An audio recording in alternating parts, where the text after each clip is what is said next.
वैकुंठवासी राहतो तयाला, पत्राचा मजकूर वाचून पाहिला, भक्त संकटी धावून आला.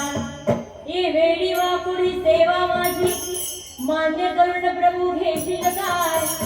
अज्ञान मूढ बालक म्हणून हात मस्तकी धरशील काय? हे तुझे भजन कसे करावे ठाऊक मजला नाही, तुझे भजन तूच करून घे कलावान मी नाही. हे कुणी माना कुणी मानू नका यात औचे काय?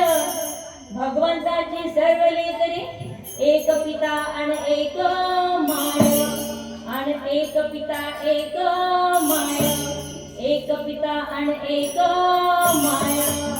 दत्त दर्शनाला आज